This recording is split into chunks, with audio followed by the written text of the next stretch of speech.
बड़ी यूनिट है यार, काफ़ी बड़ी, सॉलिड्स एंड फ्लूइड्स।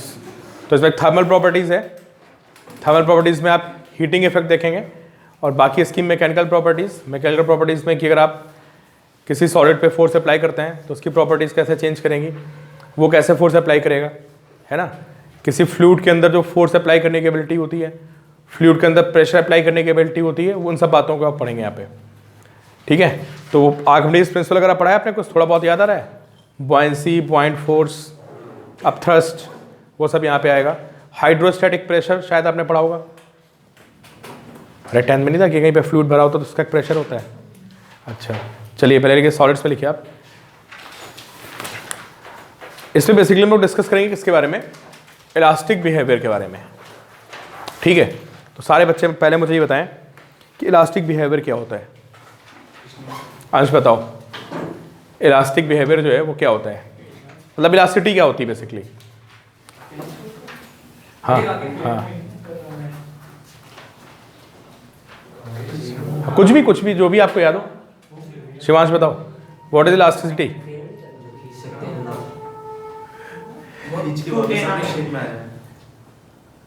हाँ, अपने शेप में वापस आ जाना यार। अगर हाँ, स्ट्रेचिंग नहीं यार, स्ट्रेचिंग नहीं, स्ट्रेच करने के बाद वो बॉडी अपने शेप में क्या हो जाए, वापस आ जाए, उसको हम क्या बोलते हैं, इलास्टिक बिहेवियर, ठीक है।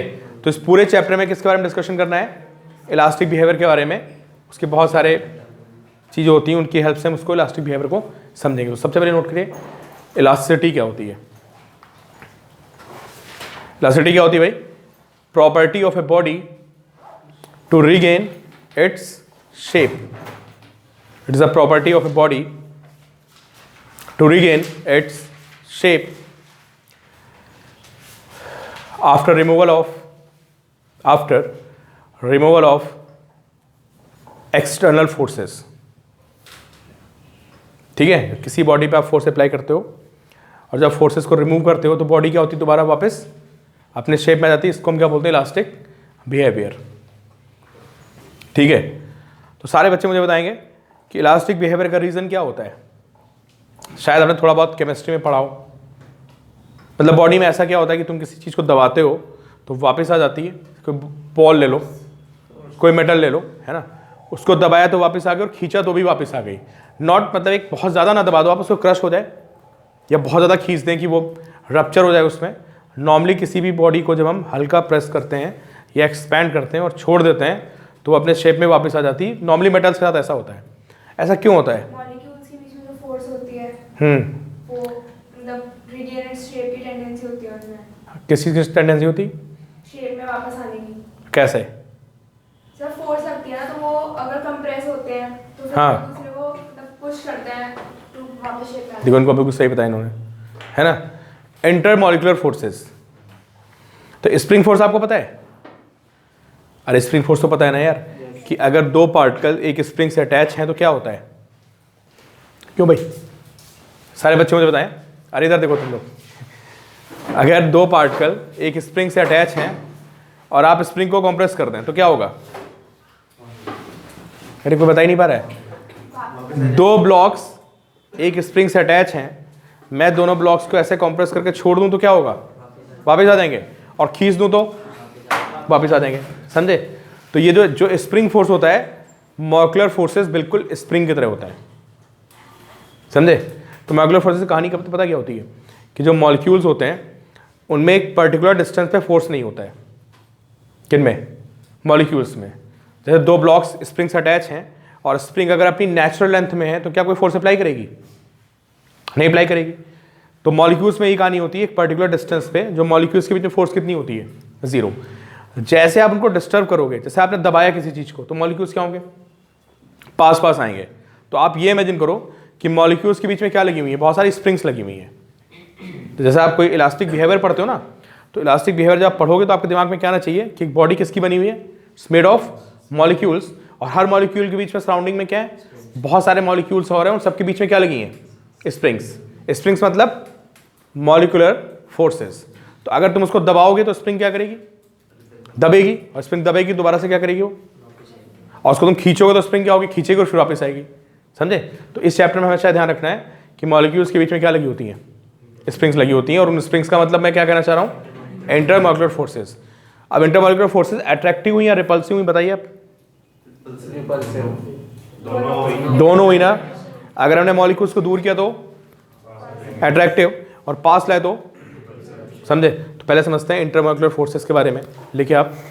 और शायद आपने केमिस्ट्री में पढ़ा होगा इंटरमॉलिक्यूलर फोर्सेस के बारे में, एटॉमिक स्ट्रक्चर में या कहीं ना कहीं पे केमिस्ट्री में पढ़ते हो आप, समझे।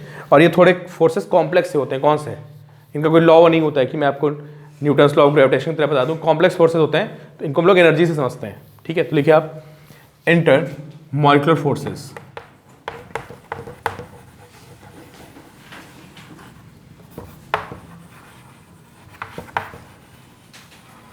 इंटरमॉलिक्यूलर फोर्सेस है ना।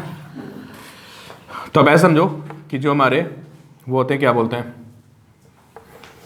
जो हमारे मॉलिक्यूल्स हैं उनके बीच में क्या है, ऐसे सपोज करिए आप, ये मॉलिक्यूल्स हो गए, इनके बीच में क्या लगी हुई हैं, स्प्रिंग्स लगी हुई हैं, ऐसे समझे। ये मॉलिक्यूल है, ये मॉलिक्यूल है, ये मॉलिक्यूल है, ये मॉलिक्यूल,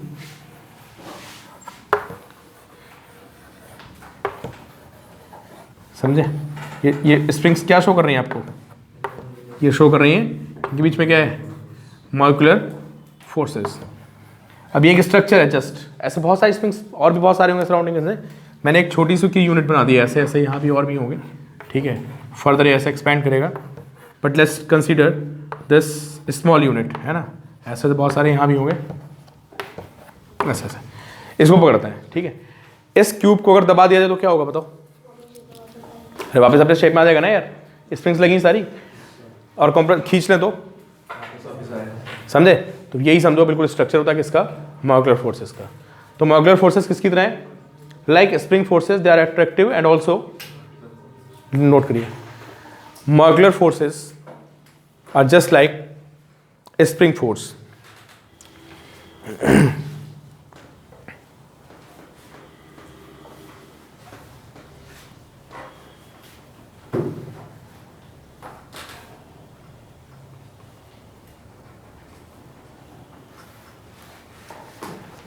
ठीक है।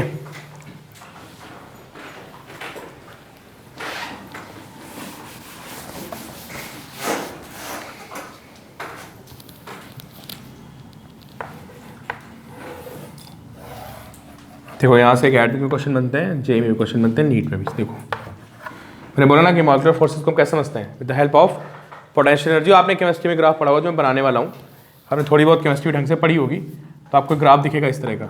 बनाएगा भी इस तरह ग्राफ, ठीक है। लिखो, अभी समझा रहा हूँ ग्राफ क्या बता रहा है। लिखिए, potential energy between molecules and what is r उनके बीच की क्या है, inter molecular distance. U is potential energy, r distance, ठीक है।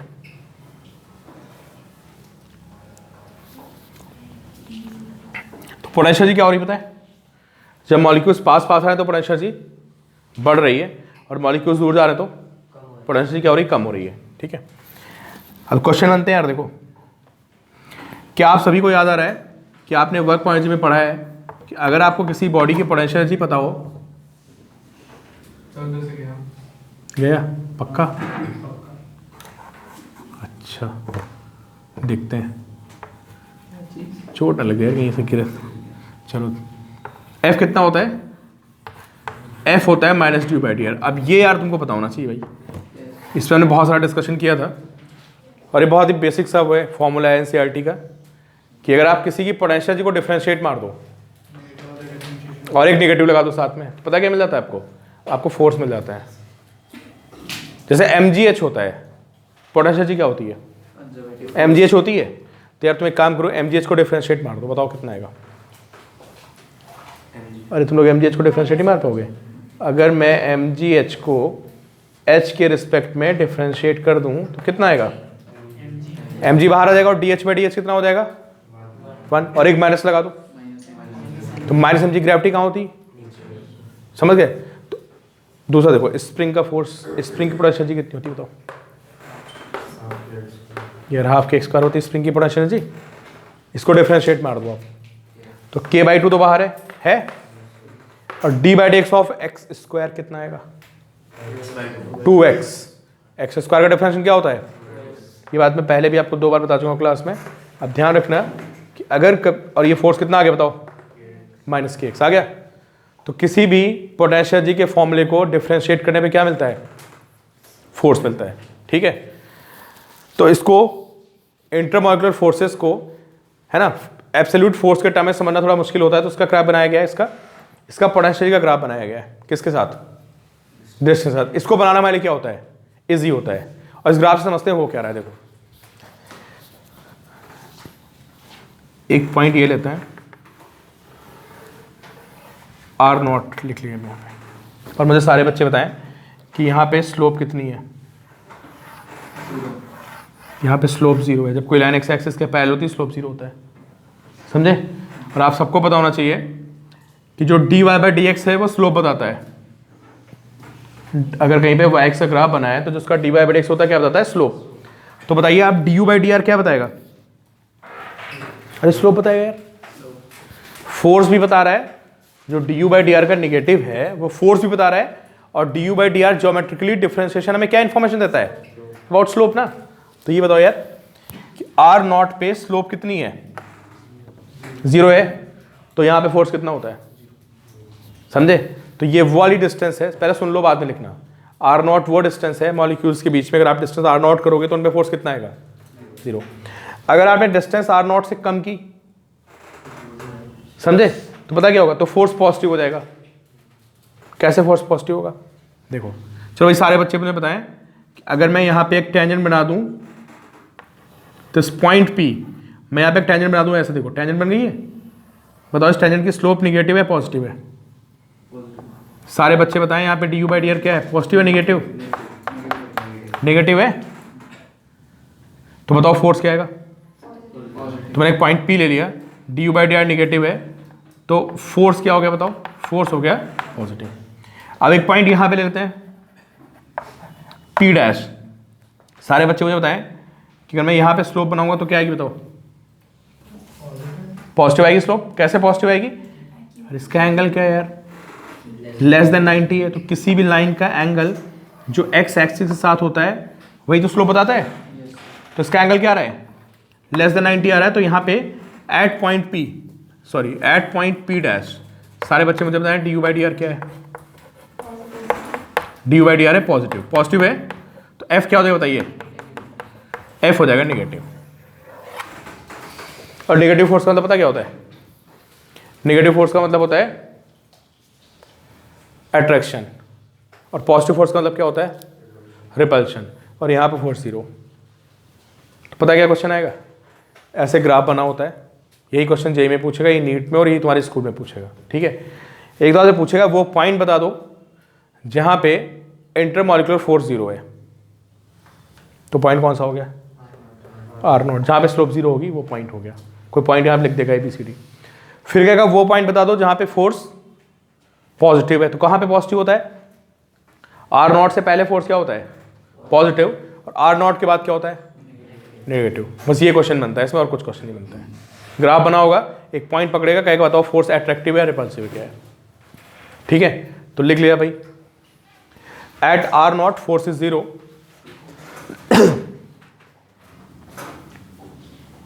देख लो भाई डीसी पांडे में सिंगेज में 2-2 बैक साइज में इस पे 2-2 3-3 क्वेश्चन है इसी ग्राफ पे, इसको हल्के मत लेना। ठीक है, थ्योरी ऑलमोस्ट एक जैसी मैं आपको बता दूं, कॉम्पिटिशन और क्वेश्चन ज़्यादा आएंगे, हैं थ्योरी ढंग से करना, क्योंकि फिर आपको बाद में सब चीज़ें नहीं कराई जाएंगी, फिर मैं आगे से कराऊंगा इसके बाद जब सॉलिड्स पढ़ाऊंगा मैं। तो r0 से पहले फोर्स क्या हो गया, पॉजिटिव, और जितना डिस्टेंस कम करते जाओगे फोर्स उतना ही क्या होगा, बढ़ता जाएगा। और डिस्टेंस बढ़ाने पे क्या हो रहा है बताओ, जब डिस्टेंस बढ़ा रहे हो आप तो du/dr क्या हो रहा है बताओ, du/dr कम हो रहा है। देखो ना ये ग्राफ ऐसे जा रहा है, ऐसे ऐसे ऐसे ऐसे जा रहा है ग्राफ, तो स्लोप क्या हो रहा है बताओ, पहले यहाँ पे स्लोप ज़्यादा था, फिर यहाँ पे स्लोप कम हुआ, फिर स्लोप और कम होगा और कम होगा, स्लोप क्या हो रहा है, कम हो रहा है, और स्लोप कम हो रहा है तो फोर्स भी कम हो रहा है, और फाइनली फोर्स क्या हो जाएगा, 0। तो इसको बोलते हैं शॉर्ट रेंज फोर्स, समझे? दो तरह की फोर्सेज होती हैं, लॉन्ग रेंज फोर्सेज एंड जैसे ग्रेविटेशनल फोर्स क्या है बताओ? बहुत दूर से लग जाती है भाई, सन और अर्थ बहुत दूर है, वहाँ पे ग्रेविटेशनल फोर्स लगती है। लेकिन ये फोर्सेज कैसी हैं? Short range. जब इनकी डिस्टेंस कम होगी तभी फोर्स लगेगा, आप डिस्टेंस बहुत ज़्यादा बढ़ाओगे तो फोर्स खत्म हो जाएगी। तो मॉलिक्यूल्स क्यों टूट जाते हैं बताओ? जब आप बहुत ज़्यादा फोर्स अप्लाई करते हो और आपने डिस्टेंस बहुत ज़्यादा बढ़ा दी, फिर क्या होगा बताओ? यार उनके बीच की फोर्स खत्म कर दी तुमने, किसके बीच की? जब डिस्टेंस बहुत ज़्यादा होगी तो मॉलिक्यूल फोर्स खत्म हो गई, वो बॉन्ड टूट गया। टूट गया तो फिर क्या होगा यार? वो रप्चर हो गया, वापस नहीं आएगा। समझ गए ना आप? तो जब आप बहुत ज़्यादा फोर्स अप्लाई करते हो तो एक तरह से आपने स्प्रिंग को क्या कर दिया? स्प्रिंग को तोड़ने से मतलब इतना ज़्यादा खींच दिया कि उनके बीच की मॉलिक्यूलर फोर्स क्या हो गई? बहुत ही वीक हो गई, वो दोबारा वापस नहीं जाएगा, वो डिस्टॉर्ट हो जाएगा। तो जब किसी चीज़ पे, किसी मेटेलिक बॉडी पे आप बहुत ज़्यादा फोर्स अप्लाई करते हो तो बॉडी परमानेंट डिफॉर्म हो जाती है। देखा आपने? थोड़ा फोर्स अप्लाई करो तो क्या होता है? हल्का सा फोर्स अप्लाई करो, छोड़ दो तो वापस अपने शेप में आएगी, है ना? लेकिन तुम उसको ज़्यादा दबा दो, बहुत ज़्यादा, या उसको बहुत ज़्यादा खींच दो, फिर क्या होता है? वो अपने शेप में वापस। आयरन भी है ना, आयरन को भी ज़्यादा फोर्स लगाओगे तो परमानेंटली क्या करेगा? डिफॉर्म कर जाएगा। उसका रीज़न क्या होता है? कि आपने डिस्टेंस ज़्यादा बढ़ा दी, और डिस्टेंस ज़्यादा बढ़ा दी तो उनके फिर वापस आने की एबिलिटी क्या हो गई? खत्म हो गई। समझ गए? तो ये मॉलिक्यूलर फोर्स की कहानी है। क्वेश्चन क्या बनेगा? कहाँ पे फोर्स अट्रैक्टिव है? यहाँ पे अट्रैक्टिव, आर नॉट के आगे। कहाँ पे फोर्स? और जहाँ पे स्लोप 0 होगी वहाँ पे फोर्स 0। ठीक है, यही इलास्टिक बिहेवियर का रीजन है। समझ गए आप? मॉलिक्यूल्स को पास लाए, क्या डेवलप हो गया? नॉर्मल स्टेट में अगर कोई सब्सटेंस मान लो ये अभी ऐसा रखा हुआ है तो इसके मॉलिक्यूल्स में कितनी डिस्टेंस होगी बताओ? r0। अब जैसे इसको दबाऊंगा वैसे डिस्टेंस क्या होगी? कम। तो इसमें क्या डेवलप हो जाएगा? इलास्टिक बिहेवियर, उसको रिपेल मारने लगेगा। खींचूंगा तो डिस्टेंस क्या होगी? हल्की सी बढ़ेगी, और जैसे बढ़ेगी उनमें क्या डेवलप होगा? अट्रैक्शन। समझ गए? तो आपको समझ में आया कि किसी बॉडी में इलास्टिक बिहेवियर क्यों होता है? बिकॉज ऑफ क्या? Molecular forces. तो बस यहाँ पे यही क्वेश्चन बनने वाला है बस। अट्रैक्टिव फोर्स पॉजिटिव होती है negative? Attractive force positive. Negative लिखवा दिया हमने तो। अरे गलती से लिखवा दी यार, यहाँ पे du/dr क्या आ रहा है? नेगेटिव आ रहा है। और फोर्स क्या होता है? -du/dr होता है। तो एक माइनस और लगाओगे ना तो फोर्स क्या बन जाएगा? लिखा तो यार फोर्स पॉजिटिव, तो यहाँ पे फोर्स पॉजिटिव है। हो सकता है मैंने उल्टा लिखवा दिया हो। यहाँ पे du/dr क्या है? पॉजिटिव है। तो f क्या होगा बताइए? f हो जाएगा आपका नेगेटिव। अट्रैक्टिव ही होती है भाई, r0 के आगे अट्रैक्टिव। पॉजिटिव कहाँ है यार? स्लोप पॉजिटिव है ना, du/dr पॉजिटिव है ना। फोर्स क्या है बेटा? दो बातें आप लोग ध्यान सुनो, एक मैं स्लोप बता रहा हूँ, एक मैं फोर्स बता रहा हूँ। मैं बिल्कुल सही बोल रहा हूँ मैं। यहाँ पे du/dr क्या है? सुन लिया क्या बोला मैंने? तो फोर्स क्या हो गया? तो नेगेटिव फोर्स क्या होता है? अट्रैक्शन होता है। यहाँ पे du/dr क्या है? तो f क्या होगा? तो पॉजिटिव फोर्स मतलब रिपल्शन। हो सकता है मैं एक बार उल्टा बोल गया हूँ। ठीक, अच्छा चलो ठीक है। सर आप कंफ्यूज सा कर रहे हैं आपने। भाई क्लियर कर दिया मैंने, कंफ्यूज कहाँ कर दिया? पॉजिटिव फोर्स रिपल्सिव आप कह रहे हो। हाँ अभी आपने एक क्षण पहले अट्रैक्टिव बोला। अच्छा, अब ठीक। आपने दोबारा अट्रैक्ट कर। अच्छा ठीक है ठीक है। अब मैंने जो बताया वो फाइनल है। हाँ नो बोलो। हाँ हाँ हाँ यार वो प्रॉपर्टीज चेंज कर जाती है। क्रैक व्रैक आने के बाद तो प्रॉपर्टी बदल गई उसकी। हीट कर दिया तुमने किसी सब्सटेंस को ज़्यादा बेंड कर दिया तो प्रॉपर्टीज अंदर की चेंज कर जाती हैं, है ना? तब अब हीट करने पर प्रॉपर्टी चेंज करती है, इलास्टिक बिहेवियर चेंज कर जाता है। चलो भाई, अभी मैंने जो बोला था वो सही है, करेक्ट कर लेना। अब मत पूछना मैंने क्या बोला था, ठीक है? कोई इस पे न्यूमेरिकल नहीं बनेगा, सिर्फ क्या बनेगा? Conceptual question. मैंने बता दिया क्या बनेगा। जेई तक में इस पे क्वेश्चन आते हैं, ठीक है? आसान सा क्वेश्चन। अब देखो भाई, अगर आपको इलास्टिक बिहेवियर समझना है किसी बॉडी का तो सबसे पहले आपको समझना पड़ेगा स्ट्रेस के बारे में और स्ट्रेन के बारे में, ठीक है? तो सबसे पहले आप लोग लिखिए स्ट्रेस।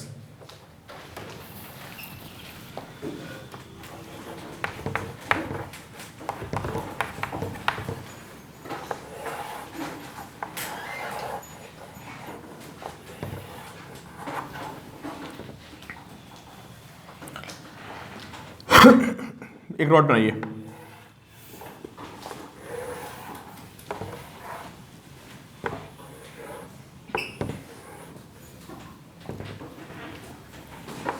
इसको इधर से आप F4 से अप्लाई करिए और इधर से F4 से अप्लाई करिए।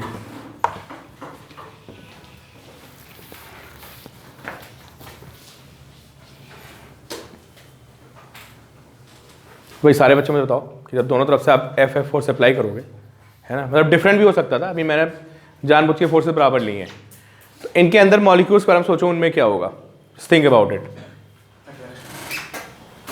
मॉलिक्यूल्स के बीच में क्या होगा, एक फोर्स होगी, तुमने दोनों तरफ से F से खींचा तो मॉलिक्यूल्स में क्या होगा, डिस्टेंस बढ़ेगी, तो उनमें आपस में क्या डेवलप होगा, तो जो एक मॉलिक्यूल होगा अपने पड़ोस का मॉलिक्यूल को क्या करेगा, खींचने लगेगा, इसी को टेंशन फोर्स बोलते हैं। टेंशन समझते हो, ये टेंशन होती है जब किसी रस्सी को खींचते हो, मान लो रस्सी यहाँ पे बंधी है, ठीक है, वॉल से मैंने रस्सी को ऐसा खींच लिया, तो क्या किया मैंने, बताओ, जब मैंने रस्सी को खींचा तो उस पर फोर्स अप्लाई किया, तो मॉलिक्यूल्स क्या हो गए, थोड़ा थोड़ा दूर हो गए, और दूर हो गए तो एक दूसरे को क्या करने लगेंगे, समझ गए। तो जैसे मैं यहाँ पे एक रॉड को अलग कर, कॉन्सेप्ट नहीं समझना भाई, मैंने रॉड को क्या कर दिया, यहाँ से अलग कर दिया, ठीक है, और मैंने बोला यार ये जो लेफ्ट वाला पोर्शन है ना, इस पे कौन कौन से फोर्सेस लग रहे हैं मुझे बताओ, और जो राइट वाला पोर्शन है दोनों को अलग अलग कर दिया मैंने, है ना, इस राइट वाले पोर्शन पे कौन कौन से फोर्सेस हैं, तो इधर कौन सा फोर्स है बताओ, F, और ये कौन सा फोर्स है बताओ, F। अब ये पोर्शन रुका हुआ नहीं रुका हुआ है, अरे पूरी रॉड ही रुकी होगी यार, जब तूने इधर से F से पोर्शन चल रहा होगा, तो यार ये रॉड अगर रुकी हुई है तो कैसे रुकी, इसको जरा मुझे समझाओ। इधर तुमने F फोर्स लगा रखा है तो यार यहाँ F फोर्स आ जाएगा पीछे की तरफ। अच्छा तुमने इधर कितना लगा रखा है, और रॉड रुकी हुई है तो यहाँ कितना आएगा। अब ये कहानी कहाँ पे होगी बताओ, तुम कहीं भी कट मार दो, कहीं से भी रॉड को अलग कर लो एट एनी पॉइंट, तो तुम्हारा जब उसको तुम बैलेंस करोगे किस पोर्शन को, जब तुम राइट वाले पोर्शन को बैलेंस करोगे लेफ्ट वाले को बैलेंस करोगे, तुमको क्या पता चलेगा कि हर एक पोर्शन दूसरे को क्या कर रहा है, F4 से खींच रहा है। इमेजिन हो आपको कि रॉड में कहीं भी कट मार के रॉड को क्या करो आप, दो पार्ट्स में अलग कर लो, ठीक है, फिर मैं बोलूँ यार जब तुम लेफ्ट वाले पोर्शन को बैलेंस करके बताओ तो तुम्हारा फोर्स इधर कितना है, F, और ये पोर्शन रुका हुआ तो कैसे रुका होगा बताओ, अरे कोई इधर फोर्स F लगा रहा होगा ना यार, कौन लगा रहा होगा, ये लगा रहा होगा। सिमिलरली मैंने बोला इसको बैलेंस करके बताओ, तो आपका फोर्स कितना है इधर, यार आपका फोर्स F इधर है, ये रुका हुआ है तो क्या होगा, यहाँ पे फोर्स लग रहा होगा। अब ये फोर्स पता कहाँ से आ रहा है, जो इस पे बहुत सारे क्या होंगे बताओ, ये मॉलिक्यूल्स होंगे बहुत सारे, और यहाँ भी क्या होंगे बहुत सारे मॉलिक्यूल्स होंगे, ये सब मॉलिक्यूल्स को खींच रहे होंगे, समझ गए। तो मैं आपको फाइनली ये बोलना चाह रहा हूँ कि अगर किसी रॉड में आपने दोनों साइड से बराबर फोर्स से खींच रखा उसको, ठीक है, कहीं पे भी एक लाइन ड्रॉ कर लो आप पूरी रॉड में कहीं पे भी, तो उस लाइन के जो लेफ्ट का पोर्शन होगा और जो उसके राइट का पोर्शन होगा वो एक दूसरे को क्या कर रहे होंगे, F4 से खींच रहे होंगे। क्या आपको समझ में आ रही है बात, है क्लियर। कहीं भी लाइन बना लो यार, जब भी तुम राइट वाले को बैलेंस करोगे तो यहाँ पे कितना फोर्स आएगा, इसी को बोलते हैं टेंशन फोर्स। जो आप स्ट्रिंग में टेंशन पढ़ते थे वो ये होती है, और हर लिंक में टेंशन आएगी, समझ गए। जैसे 10 बंदे हाथ पकड़ के ऐसे खड़े हो सोचो एक दूसरे का लाइन से, और जैसे लास्ट वाला बंदा उसको कोई खींच ले और इधर वाले को खींच ले तो क्या होगा बताओ। अब इमेजिन करो आप कि 10 बंदे लाइन से खड़े हैं, ऐसे 10 मॉलिक्यूल्स हैं, सबने एक दूसरे का हाथ पकड़ रखा है, जो बंदा सबसे बाहर है उसको कोई बहुत ताकत से उधर खींच रहा है, और जो बंदा इधर खड़ा है उसको कोई ताकत से इधर खींच रहा है, तो हर बंदे के हाथ में क्या होगा बताओ, सबको क्या लगने लगेगा, मुझे लगा यार पड़ोस का बंदा खींच रहा है, उसको लगे मैं उसको पुल कर रहा हूँ, समझे। तो ऐसे आप इमेजिन कर सकते हो, ठीक है गगन, थोड़ा गंदा एग्जाम्पल हो गया but you can imagine it, समझ में आई आपको बात। तो हर लिंक में क्या हो गया, एक फोर्स आ गया। इस केस में रॉड टूटेगी नहीं बट मूव तो कर सकती है ना। हाँ तो टेंशन आ गई, अगर फोर्सेस अनबैलेंस करोगे तो मूव कर देगी, तब भी टेंशन आएगी। सर नहीं, अगर फोर्सेस भी बैलेंस है पर मास अनइक्वल है, एक्सेलरेशन एक पार्ट का ज्यादा होगा, फिर कर सकती है। नहीं दोनों तरफ फोर्स बराबर है रॉड पे, इधर इधर का फोर्स बराबर है ना, तो रॉड रुकी रहेगी। 15% रह गई, बहुत चलेगा 15%। अनुष्का क्या डाउट है तो सर मैं अगर हम कहीं से भी कट कर दें, मतलब एक पार्ट में कम मास है एक पार्ट में ज्यादा है, बेचारा भी आंसर दे रहा हूँ तुम्हारे क्वेश्चन का, बोलो। एक पार्ट में कम मास है एक पार्ट में ज्यादा है, मास से क्या फर्क पड़ता है, फोर्स तो बैलेंस ही कर। मूव कर जाएगी ना, फिर मूव कर जाएगी ना रॉड। कैसे चलो ऐसे ऐसे रॉड है, क्या कह रहे हो बताओ, बताओ क्या कह रहे हो। ये फोर्स है, ए फोर्स है, बताओ और सर ऐसे कट कर दिया बीच कट क्या, दोनों फोर्स बराबर तो रुकी हुई रॉड। ए फोर्स है, फोर्स तो बैलेंस ही तो है। नहीं मतलब ये कहना चाह रहा है अगर इसे 1:1 रेशियो अरे पूरी रुकी कि नहीं रुकी? डिवाइड किया, एक को कम मास लिया, एक को ज्यादा लिया तो लो यार यहाँ से कट कर दिया, बताओ क्या कह रहे हो। रॉड रुकी है ना पहले से, सर हो गया क्लियर हो गया। मास से पता होना पड़ेगा, वो तो रॉड रुकी हुई है।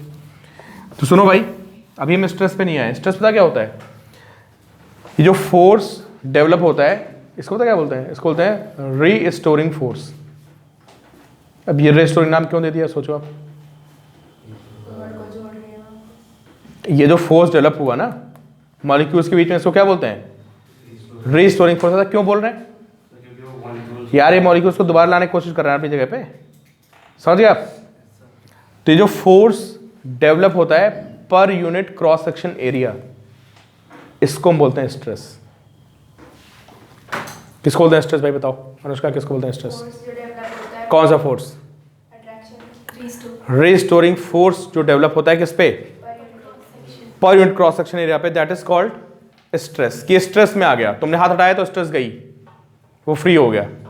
तुम इसको डिस्टर्ब किया तो क्या आ जाएगा, वो स्ट्रेस में आएगा, एक दूसरे को खींचने लगेंगे। भाई कोई बाहर से खींच रहा है, एक दूसरे को ऊपर खींचते हैं, और तुम सिमिलरली तुम उसको दबा दोगे तो भी क्या होगा बताओ। चलो बताओ, अगर मैं इसमें फोर्स उल्टा कर दूं, पहले डायग्राम बना लेना आप, और उसके बाद मुझे बताओ सारे बच्चे कि अगर ये रॉड थी, ठीक है निखिल बताओ, अगर मैं इसको F से इधर दबा दूं और F से इधर दबा दूं तो क्या होगा फिर इन मॉलिक्यूल्स में, क्या होगा बताओ। यार इसके अंदर जा रहा है लेकिन रुका हुआ है, तो फोर्स किधर आएगा बताओ, इस पे अंदर आएगा और इधर आएगा, समझ में।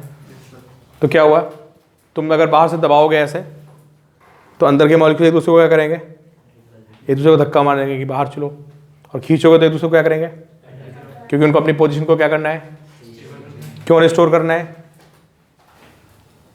क्योंकि वहाँ पे एनर्जी क्या होती है, मिनिमम होती है। ये भी पॉइंट हो गया। ग्राफ में देखो ना, सबसे लो कहाँ गया था, ग्राफ में सबसे लो कहाँ पे था बताओ। तो भाई किसी जब एनर्जी मिनिमम होती तो हर चीज़ की स्टेबिलिटी क्या होती है, ज़्यादा होती। तो सोचते हैं कि भाई अपना मिनिमम डिस्टेंस पे आ जाओ, किस पे, R0 पे आ जाओ, और अपनी एनर्जी को क्या कर लो, और फोर्स क्या कर लो, जीरो, फिर आराम से बैठे रहो, कोई टेंशन नहीं। तुमने आकर डिस्टर्ब किया तो उनका काम शुरू हो जाएगा, समझे। तो स्ट्रेस समझ गए, क्या stress, developed per unit area, इसको बोलते हैं टेंसाइल स्ट्रेस। सुन लो भाई, अभी बाद में लिखा सारी बातें। इसको क्या बोलते हैं, टेंसाइल स्ट्रेस। टेंसाइल मतलब खींचने वाली, इसको बोलते हैं कॉम्प्रेसिव स्ट्रेस।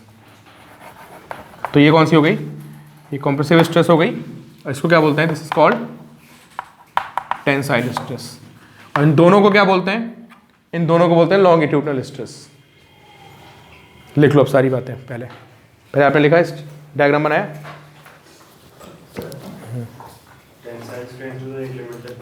हाँ टेंसाइल लिमिट तक हुई है, तोड़ मत तो उसको, तोड़ो तो रप्चर हो जाएगा, स्ट्रेस खत्म, फिर तो फ्री हो गया। अगर हम इसको टेंसाइल स्ट्रेंथ ज्यादा रखेंगे तो टूट जाएगा। हाँ तो यार सबके साथ होता है, जिसको स्ट्रेस ज़्यादा दोगे तो टूट जाएगा फिर। इस पॉइंट से टूट जाएगी।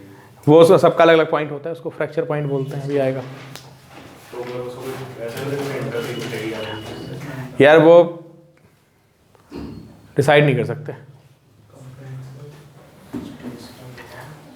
तो लिखो, पहले लिखो, हाँ पहले लिखो, ये पहले हेडिंग लिखना लॉन्गिट्यूडनल स्ट्रेस। ये तुम लोग स्ट्रेस पढ़ रहे हैं, कौन सी है, along the length longitudinal stress, ठीक है। तो पहले लॉन्गिट्यूडनल स्ट्रेस को डिफाइन करो। क्या डिफाइन करोगे, stress defined as the restoring force developed per unit area, defined as restoring force developed per unit area, समझे। तो स्ट्रेस का फॉर्मूला क्या बनेगा भाई बताओ, क्यों, स्ट्रेस का फॉर्मूला क्या बन जाएगा, फोर्स अपॉन क्या, एरिया। तो इसकी यूनिट क्या बनेगी बताओ, न्यूटन पर मीटर स्क्वायर बन जाएगी। और यही प्रेशर का फॉर्मूला होता है एक तरह से देखा जाए तो, but they are different things, है ना।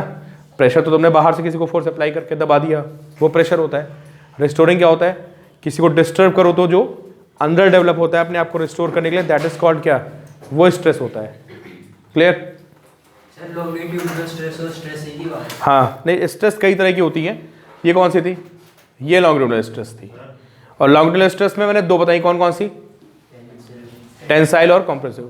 सर ये जो फॉर्मूला है stress equals to force upon area सिर्फ लॉन्गिट्यूडिनल स्ट्रेस है। हाँ ये सिर्फ लॉन्गिट्यूडिनल स्ट्रेस हाँ, नहीं याद लगेगा, अभी और बताएंगे आपको, स्ट्रेस और भी आएंगे।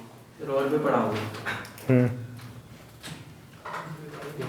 सर हाँ जो कंप्रेसिबल है उसको हम प्रेशर से बोल सकते हैं। हाँ, कंप्रेसिबल स्ट्रेस को हम प्रेशर से बोल सकते हैं। क्या बोल सकते हैं? प्रेशर, कंप्रेसिबल स्ट्रेस, नहीं यार, वो नहीं। मतलब प्रेशर दबाना हो तो प्रेशर अलग चीज़ होगी ना, जो अंदर डेवलप हुआ वो है ना।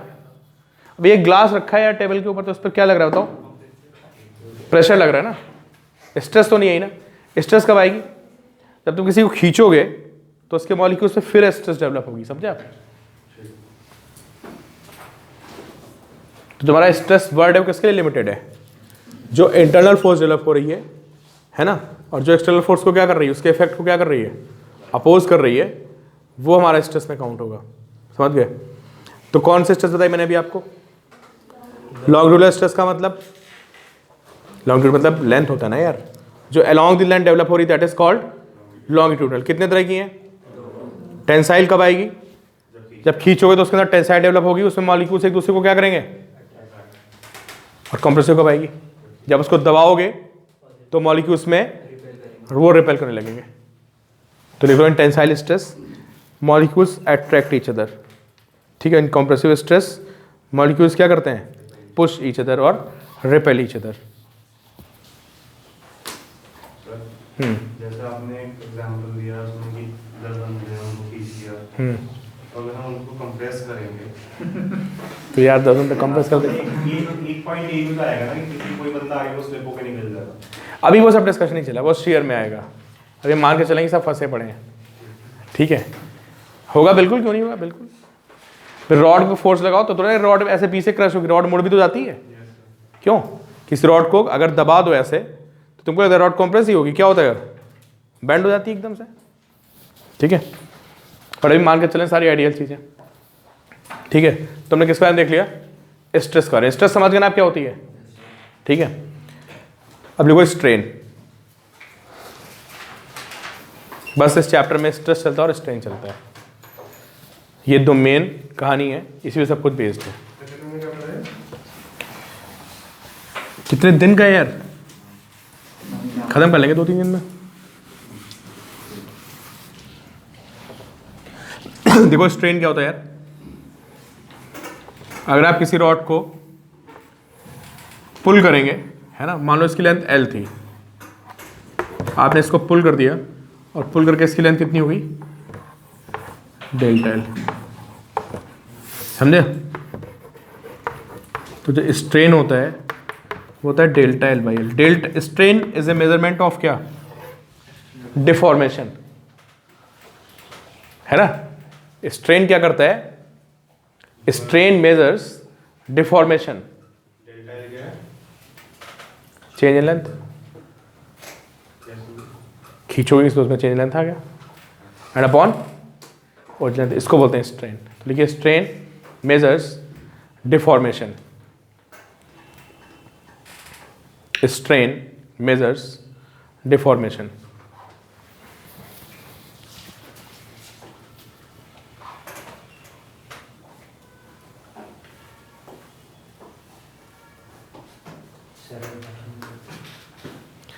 भाई इसकी यूनिट बता दो, इसकी डायमेंशन बता दो। ये तो तुमने उसमें पढ़ा था कि कोई ऐसी क्वांटिटी बताओ जो डायमेंशनलेस होती है। तो कौन डायमेंशनलेस होता है? और यूनिट यूनिटलेस, क्योंकि भाई डेल्टा L बाई L क्या है, मीटर अपॉन मीटर। तो इसकी डायमेंशनलेस एंड यूनिटलेस क्वांटिटी है स्ट्रेन, और क्या मेजर कर रही है, डिफॉर्मेशन। समझ गए ना आप? डेल्टा L मतलब चेंज इन लेंथ अपॉन क्या, ओरिजिनल लेंथ।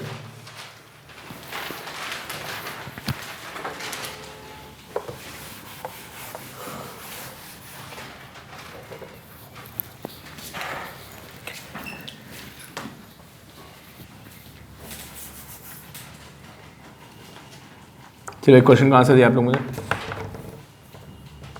एक वायर है, ठीक है, और इस पर मैंने m मास को हैंग कर दिया। इसका जो क्रॉस सेक्शन ऑफ वायर है, cross section area of wire जो है वो कितना है, वो a है। ठीक है,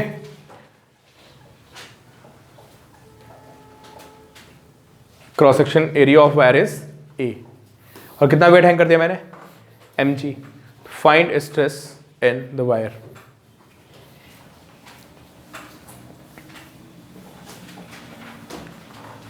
फाइंड स्ट्रेस इन वायर।